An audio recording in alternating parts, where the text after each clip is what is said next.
সঙ্গী উদ্যানেই নয়, কারণ এই সঙ্গী উদ্যানটা একটা সরকারি প্রতিষ্ঠান। এটা কাগজি কলম, এটা একটা শিশুদের জন্য ব্যবহারযোগ্য জায়গা।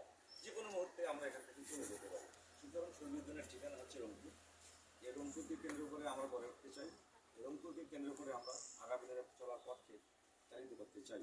কারণ যে কোনো জায়গায়, যে কোনো পাড়ায়, যে কোনো মাঠে আমরা শরীরচর্চা করতে পারি।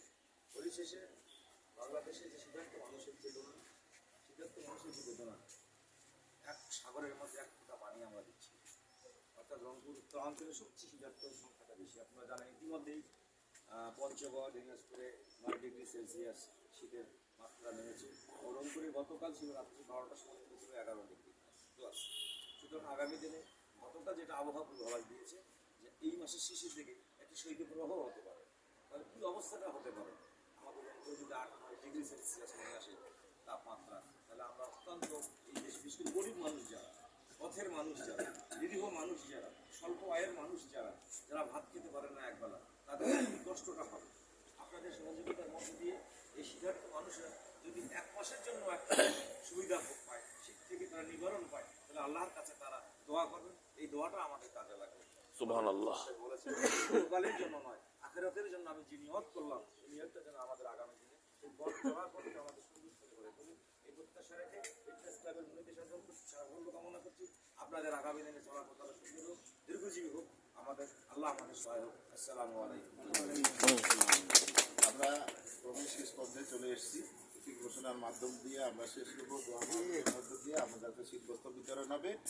আমরা আগামীতে আলোচনা সাপেক্ষে একটি মানে শীতকালীন সফর আমরা করার চিন্তা ভাবনা করতেছি ভবিষ্যতে। আল্লাহ যদি তৌফিক দান করে আমরা জানুয়ারি থেকে হয়তো এই একটা সফর হবে। হ্যাঁ, এই সফরটা আলোচনা সাপেক্ষে যেভাবে আলোচনা হবে এইভাবে আমি চাচ্ছি। আমাদের মাঝে 2 জন হুজুর আছে, বড় হুজুর আমাদের প্রতি হুজুর। আমি এটা ওনার সংক্ষিপ্ত বক্তব্য এবং দোয়া আয়োজনের মধ্য দিয়ে আপনি সমাপ্ত ঘোষণা করবেন এবং কম্বল বিতরণের জন্য আহ্বান জানাবেন। কাফি কই কাফি খাবারের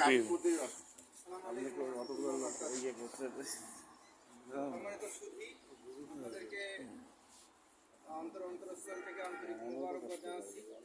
আজকে সকালবেলা কুনতুম খায়রা উম্মাতিন উখরিজাত লিন-নাস, আল্লাহ তাআলা আমাদেরকে বলেছেন যে তোমাদের আবির্ভাব হয়েছে মানুষের কল্যাণের জন্য, মানুষের উপকার সাধনের জন্য।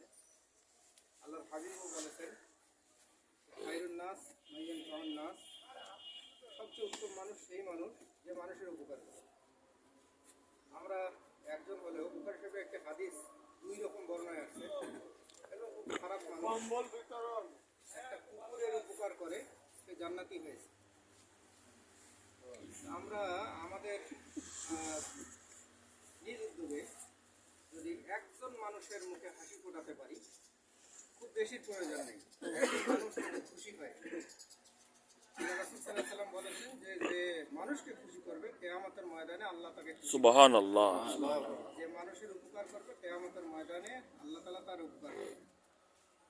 আমরা সেই নিয়তেই আজকের খুব ছোট্ট পরিসরে হলেও খুব সুন্দর একটা অনুষ্ঠানে যাদের অক্লান্ত প্রচেষ্টার বদৌলতে, মেধার পরিশ্রমে আমরা এই অনুষ্ঠানটিতে শরীক হতে পারলাম, তাদেরকেও মুবারকবাদ জানাই।